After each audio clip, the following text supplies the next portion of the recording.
Welcome everyone on my YouTube channel. ये thermodynamics का second lecture है। हमने इससे पहले 3 लेक्चर ले चुके हैं फिजिक्स में, जिसमें हमने बताया था थर्मल फिजिक्स के बारे में। यानी पहला जो चैप्टर हमने लिया था काइनेटिक थ्योरी ऑफ गैसेस, उसके 2 पार्ट्स मैंने बता दिए हैं।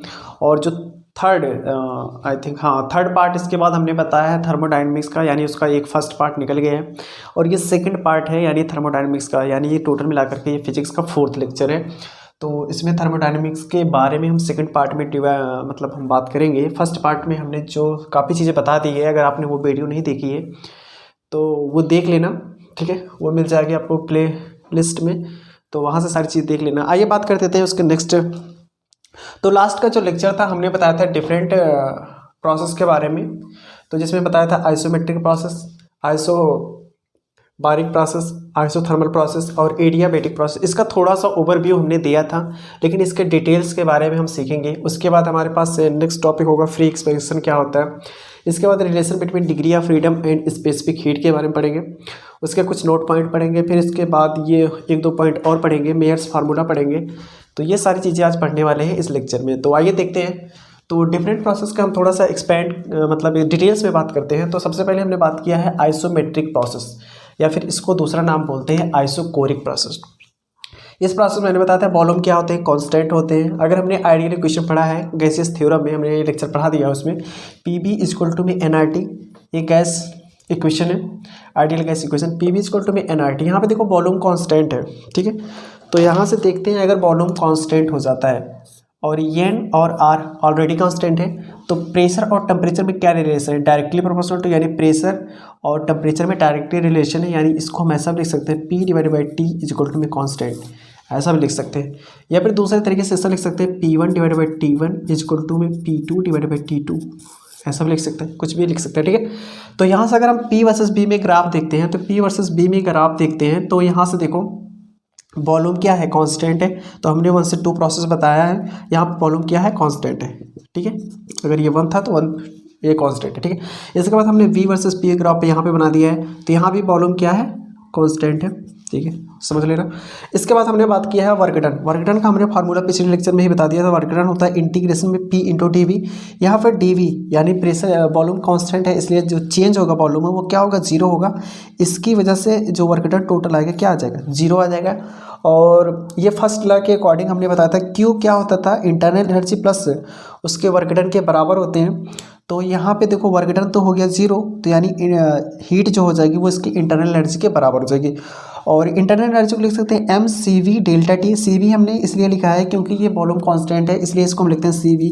और ये जहाँ पे CV होता है specific heat at constant volume, याद रखना, specific heat at constant volume, ठीक है, इसका नेमिंग किया जाता है। तो यहाँ से Q = mCV∆T, यानी हम 3 चीज़ देखें, यहाँ पे वर्क डन देखेंगे 0, Q इंटरनल एनर्जी के बराबर है, इंटरनल एनर्जी होती है mCV∆T। यहाँ से हम हीट की वैल्यू कितनी दी है वो हम देख सकते हैं, ठीक है। तो ये हमारा आइसोमेट्रिक प्रोसेस था या आइसोकोरिक प्रोसेस था। आई थिंक आपको ये समझ में आया। इसके बाद नेक्स्ट टॉपिक हमारे पास आइसोबारिक प्रोसेस।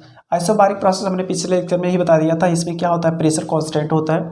तो PV = nRT से हम देखेंगे, यहाँ पे प्रेशर कांस्टेंट है, NR कांस्टेंट है। यहाँ B और T में भी क्या रिलेशन है, डायरेक्टली प्रोपोर्शनल टू है। इसको हम दूसरे लैंग्वेज में लिख सकते हैं V/T = कांस्टेंट, या फिर लिख सकते हैं V1/T1 = V2/T2, ठीक है, ऐसा लिख सकते हैं, ठीक है। तो यहाँ से देखते हैं प्रेशर वर्सेस वॉल्यूम में यहाँ पे जो ग्राफ बना है, तो यहाँ पे देखो प्रेशर कांस्टेंट है, ठीक है, इस लाइन में प्रेशर कांस्टेंट है 1 से 2। यहाँ पे भी देखते हैं V वर्सेस P में, यहाँ पे भी प्रेशर क्या है, कांस्टेंट है, ठीक। तो यहाँ पे वर्क डन का फार्मूला क्या हो जाएगा, इंटीग्रेशन P × dV। यहाँ पे देखो P क्या है, पे कांस्टेंट है, इसलिए इंटीग्रेशन के बाहर आ जाएगा, और ये dV चेंज इन हो जाएगा, चेंज इन ΔV, यानी टोटल वर्क डन हो जाएगा प्रेशर प्लस में चेंज इन वॉल्यूम। इसके बाद फर्स्ट लॉ के अकॉर्डिंग, थर्मोडायनेमिक्स फर्स्ट लॉ के अकॉर्डिंग हो जाएगा internal energy plus work done. Internal energy यहाँ पर हो जाएगा mCP∆T। क्या हो गया, mCP∆T, यानी ये CP को क्या बोलेंगे, specific heat at constant pressure. तो यहाँ पे PdV, तो ये समझ में आ गया। इसके बाद हम नेक्स्ट बात कर लेते हैं आइसोथर्मल प्रोसेस। आइसोथर्मल में हमने बताया था टेम्परेचर यहाँ पे क्या होता है, कांस्टेंट होता है। तो PV = nRT, N भी कांस्टेंट, R भी कांस्टेंट, टेम्परेचर भी कांस्टेंट हो ही गया। तो यहाँ से P और B यहाँ से लिख सकते हैं PV = कांस्टेंट, ठीक है। यहाँ से लिख सकते हैं, देखो प्रेशर और वॉल्यूम में क्या है, इन्वर्सली प्रोपोर्शनल का रिलेशन है, इसलिए इसका जो ग्राफ बनता है P और B में इन्वर्सली इस तरीके से बनेगा, 1 से 2 जाएंगे, ठीक है, डिक्रीजिंग में।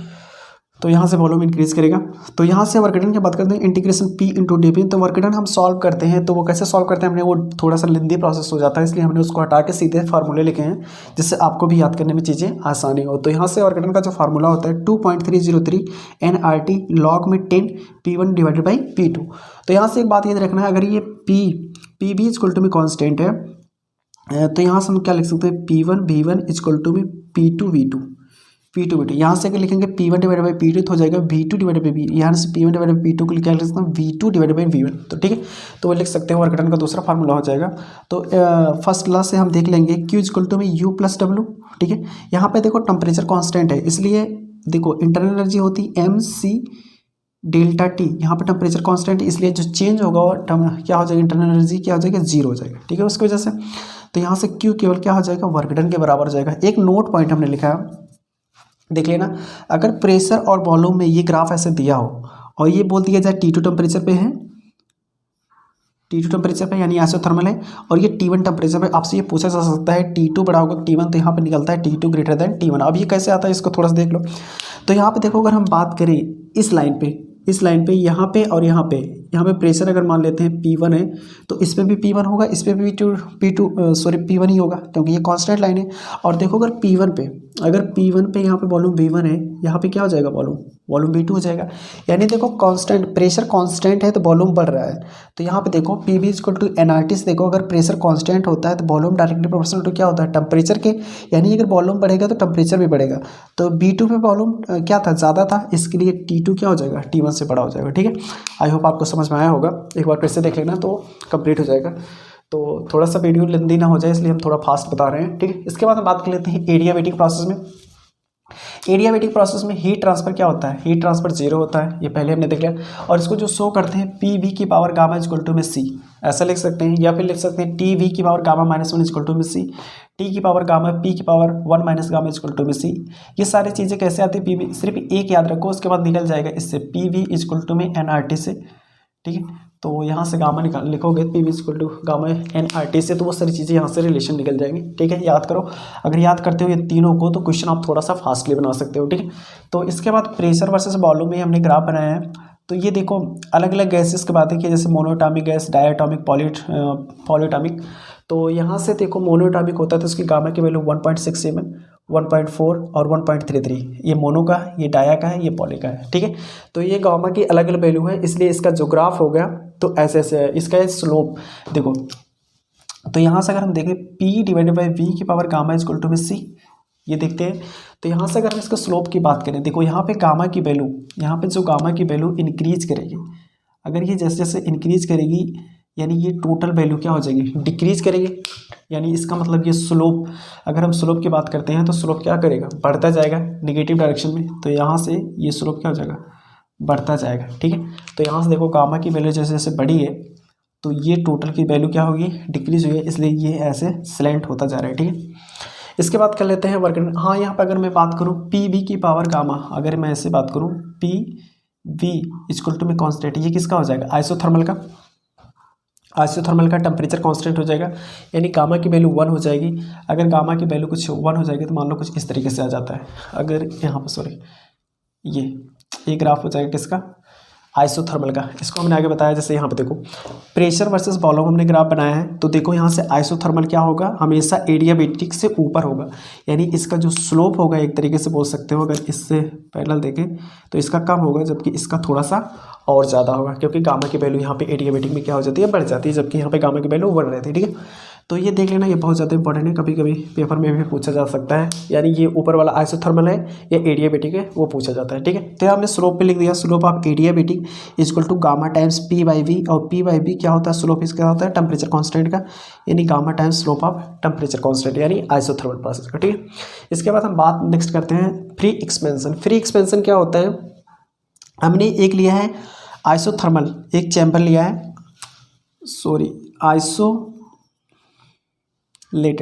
आइसोलेटेड एक आइसोलेटेड हमने चैम्बर लिया है, यानी हीट ट्रांसफर, यानी इस पूरे सिस्टम से हीट ट्रांसफर क्या हो जाएगा, जीरो हो जाएगा।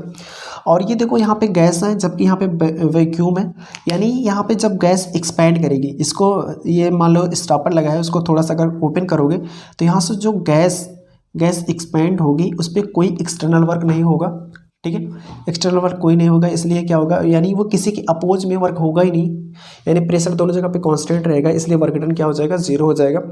और इसके बाद हम बात कर लेते हैं यहाँ पे इंटरनल एनर्जी, और इंटरनल एनर्जी यानी इसमें क्या हो जाएगा, टेम्परेचर दोनों कांस्टेंट रहेंगे। देखो अगर हीट जीरो होता है, वर्क डन भी जीरो होता है। अगर फर्स्ट क्लास से देखें, ये ए बी जीरो तो ये क्या हो गया, जीरो हो गया, यानी चेंज इन जीरो हो गया। इसका मतलब लिख सकते हैं U1 इक्वल टू में U2 के, यानी इनिशियल और फाइनल दोनों बराबर होंगे। अगर देखो इंटरनल एनर्जी बराबर होते हैं तो इससे हम ये बोल सकते हैं टेम्परेचर भी क्या हो गया, T1 T2 ये आपस में बराबर हो गए। यानी समझ लेना, अगर फ्री एक्सपेंशन होगा, हीट ट्रांसफर जीरो होगा, वर्क डन जीरो होगा, चेंज इन इंटरनल एनर्जी वो भी जीरो होगा। इसका मतलब इंटरनल एनर्जी हमेशा कंजर्व रहेगी, इससे हमारा टेम्परेचर क्या रहेगा, कॉन्स्टेंट रहेगा, ठीक है। इसके बाद हम नेक्स्ट बात कर लेते हैं relation between degree of freedom and specific heat के बारे में। तो यहाँ से देख लेते हैं relation between degree of freedom.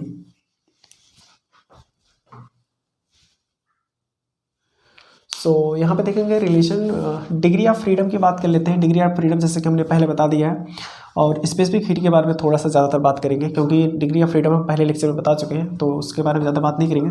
तो यहाँ से देखो मैक्सवेल इक्वेशंस हम जानते हैं KT ट्रांसलेशनल के F/2 KT के, और जो काइनेटिक एनर्जी जो होती है वो हो जाता है इंटरनल एनर्जी के बराबर, उसमें A भी हो गया F/2 KT के, ठीक है। ये हमने पहले बता दिया है, इसलिए हम इसको ज़्यादा एक्सप्लेन करने की कोशिश नहीं कर रहे हैं। अगर हम बात करते हैं वॉल्यूम कांस्टेंट हो जाता है, अगर हमारा वॉल्यूम कांस्टेंट हम ये लें तो हम लिख सकते हैं U = mCV ΔT। अभी इसको बताया mCV ΔT यहाँ से, तो mCV ΔT यानी यहाँ से हम लिख सकते हैं, देखो यहाँ से CV क्या हो जाएगा U/T यानी DU/T, और देखो यहाँ से U/T निकाल दोगे तो यहाँ से F/2 K, और K कन्वर्ट हो जाता है R में, यानी ये हो जाएगा F/2 R के, ठीक है। या फिर इसी को लिख सकते हैं R/(γ-1 CB के, यानी हम यहाँ से लिख सकते हैं CP की फार्मूला ये, और हमें पता है CP/CB की वैल्यू गामा होती है, और इस CP की वैल्यू γ/R-1, और ये गामा के ये 3-4 रिलेशन, यानी ये 4 रिलेशन, ये बहुत ज़्यादा इंपॉर्टेंट है न्यूमेरिकल पॉइंट ऑफ व्यू से। हमने इसलिए सारे बॉक्स बंद कर दिए हैं जिससे कि आपको ये हाईलाइट लगे और ये सारी चीज़ें आपको याद हो जाए आसानी से, ठीक है। इसके बाद एक जनरल फार्मूला होता है जनरल एक्सपेंशन के लिए, जैसे कि PV की पावर x हो जाए इक्वल टू में कांस्टेंट, ठीक है। तो अगर यहाँ पे x की वैल्यू 0 कर देते हैं तो ये हो जाएगा P कांस्टेंट हो जाएगा। अगर यहाँ पे B की वैल्यू ठीक है, तो यहाँ से देखो अगर इसकी x की वैल्यू अगर हम 1 कर देते हैं, अगर x की वैल्यू 1 कर देंगे तो हो जाएगा PB = में C, यानी ये आइसोथर्मल हो जाएगा।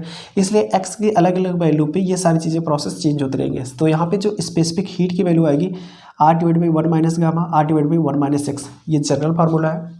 तो यहाँ पे अलग अलग प्रोसेस हमने लिया है। अगर प्रेशर कांस्टेंट होता है तो जो CP की वैल्यू होती है R+CP हो जाएगा। अगर आइसोथर्मल प्रोसेस है तो यहाँ पे C की वैल्यू इनफाइनाइट हो जाएगी। अगर एडियाबैटिक है C की वैल्यू 0 हो जाएगी। ये इनफाइनाइट कैसे हो जाएगी, देखो यहाँ पे जो टेम्परेचर होता है, यहाँ पे गामा की वैल्यू कितनी हो जाती है 1। अगर यहाँ पे गामा की वैल्यू 1 रखोगे तो ये सारी चीज़ें कितनी हो जाएगी, इनफाइनाइट, और यहाँ पे भी 1 रखोगे तो इनफाइनाइट, यानी C की वैल्यू कितनी हो जा रही है, इनफाइनाइट हो जा रही है। और यहाँ पे एडियाबैटिक में 0 क्यों हो जाएगी, क्योंकि x की वैल्यू हो जाएगी गामा, यहाँ पे भी गामा, ये सारी चीज़ें क्या हो जाएगी 0, और यहाँ पे तो ऑलरेडी है, यानी C की वैल्यू कितनी हो जाएगी 0, ठीक है। एडियाबैटिक में हमारे पास जो स्पेसिफिक हीट आएगा वो 0 आएगा। कुछ नोट पॉइंट हमने लिया है, जैसे कि अलग टाइप के गैस हमने लिया, जैसे मोनो, डाई और पॉली, और उसके बाद हमने डिग्री ऑफ फ्रीडम उसके लिख दिया है, CB की वैल्यू लिख दिया है, CP की वैल्यू लिख दिया है, और गामा की वैल्यू, ये सारे नोट कर लेना आप। तो आपको यहाँ से एक चार्ट हमने बना दिया है जिससे कि आपको वो फार्मूला हो लेना और ये सारी चीज़ें वहाँ से देख सको, ठीक है, तो आपको हेल्प होगा। तो यहाँ से एक बार मैं बता देता हूँ, मोनो के लिए डिग्री ऑफ फ्रीडम 3, डाया के लिए 5, और पॉली के लिए 6, और यहाँ पे हमने लिखा है ट्राई में हमने क्या बोला था, लीनियर, और ये पॉली नॉन लीनियर। ये सारी चीज़ें हमने पहले बता दी है, इसलिए एक्सप्लेन करने की कोशिश नहीं करा ज़्यादा। तो यहाँ पे जो CB की वैल्यू है 3/2R, 5/2R, 6/2R यहाँ से, और याद करने के लिए देखो यहाँ पे हमने जो CB लिखा है, CB अगर यहाँ पे डिग्री ऑफ फ्रीडम कितनी है 3 है तो 3/2 हो जाएगा, यहाँ 5 है तो 5/2, यहाँ पे 6 है 6/2, 6/2 को क्या लिख सकते हो 3 भी लिख सकते हो, ठीक है। तो यहाँ से इसके बाद CP हमने लिखा है, देखो इन दोनों को ऐड कर दो, 3 और 2 को क्या कर दो 5, तो 5/2, यहाँ पे 5 और 2 7, 7/2, और 6 और 2 8, 8/2, यानी इसको हम क्या लिख सकते हैं 4 भी लिख सकते हैं, 2 से कैंसिल करोगे, ठीक है। इसके बाद गामा की वैल्यू इन दोनों को डिवाइड कर दो, इन दोनों को डिवाइड 2 से कैंसिल हो जाएगा, कितना बचेगा 5/3, 5/3, 7/5, 7/5, 8/6, 8/6 या 8/6 को लिख सकते हैं 4/3। तो इसको हमने डेसिमल में कन्वर्ट कर दिया है, तो ये सारी चीज़ें आई है। ठीक है, तो आई होप आपको ये चार्ट समझ में आया होगा। फिर इसके बाद नेक्स्ट है एक क्वेश्चन बहुत ज़्यादा इंपॉर्टेंट है, बहुत ज़्यादा पूछा जा सकता है या पूछते हैं लोग, तो इंटरव्यू में भी या कहीं भी पूछा जाता है। जैसे पूछ लेते हैं कि CP is greater than CB क्यों। ठीक है, यानी specific heat at constant pressure क्यों ज़्यादा होता है specific heat at constant volume पे। तो यहाँ पे हम बात कर लेते हैं कि अगर हम बात करते हैं गैस हीट, अगर हम गैस को हीट करते हैं एट कांस्टेंट वॉल्यूम पे, अगर वॉल्यूम हम कांस्टेंट रखते हैं और उसके बाद हीट करते हैं, तो यहाँ पे देखो हीट का फार्मूला होता है फर्स्ट क्लास से, heat is equal to Q is equal to में U+W। अगर वॉल्यूम कांस्टेंट रहेगा तो ये वर्क डन क्या हो जाएगा, 0 हो जाएगा। यानी जितनी आप हीट दोगे वो टोटल का टोटल क्या हो जाएगी, उसकी इंटरनल एनर्जी को इम्प्रूव करेगी। ठीक है, इसके बाद हम gas heat at constant pressure पे बात करते हैं। अगर हमारा प्रेशर कांस्टेंट होगा तो यहाँ पे हीट जो हो जाएगी U+W, यानी उसकी जो हीट हो जाएगी इंटरनल एनर्जी में भी जाएगी और उसके वर्क डन में भी जाएगी। तो यहाँ से हमें पता होता है जो स्पेसिफिक हीट होता है रिक्वायर्ड हीट, कितना ज़्यादा रिक्वायर्ड हीट, जितने ज़्यादा रिक्वायर्ड हीट होगी उतनी ज़्यादा उसकी स्पेसिफिक हीट क्या हो जाएगी, ज़्यादा हो जाएगी। तो यहाँ से इसलिए क्या हो जाता है CP ग्रेटर देन क्या हो जाता है CB, क्योंकि ये जो CP होता है यहाँ पे हीट की रिक्वायर्ड क्या होती है, ज़्यादा होती है, इसलिए CP की वैल्यू क्या हो जाती है, CB से ज़्यादा हो जाती है। और इन दोनों का जो डिफरेंस होता है यानी CP माइनस CB होता है वो R हो जाता है, आइडियल गैस कांस्टेंट हो जाता है। तो यहाँ से इसके बाद क्या हो जाता है मेयर्स फार्मूला, इसको बोल देते हैं Mayer's formula, CP minus CB is equal to में R। ठीक है, तो वीडियो लेंथी ना हो जाए इसके लिए हमने देखो थर्मोडायनेमिक्स हमने पार्ट वन और अभी जो पार्ट 2 हमने पढ़ा दिया, अभी थोड़ा सा और कॉन्सेप्ट इसके बच्चे हैं, इसलिए जो बचेंगे वो हम लेक्चर 3 में, यानी इसका पार्ट 3 यानी थर्मोडायनेमिक्स से हमारे पास 3 पार्ट्स हो जाएंगे, पार्ट 1, पार्ट 2, पार्ट 3। पार्ट 1 पहले पढ़ा दिया था, पार्ट 2 अभी आप देख रहे हो, पार्ट 3 नेक्स्ट वीडियो में आपको मिल जाएगा पूरे डिटेल्स, जिससे कि हम कॉन्सेप्ट को जरा भी छोड़े ना, आपको पूरा का पूरा नॉलेज मिले और आपको क्वेश्चन बनाने में आसानी हो और आपका फ्यूचर जिससे बेटर बने। तो अगर आपने चैनल को सब्सक्राइब नहीं किया सब्सक्राइब कर लो, जिससे नेक्स्ट वीडियो की नोटिफिकेशन आप तक ज़रूर पहुँचे। और मेरी कोशिश रहेगी आपका पेपर अच्छे से अच्छे हो जाए और मेहनत कितना भी करना पड़े मुझे।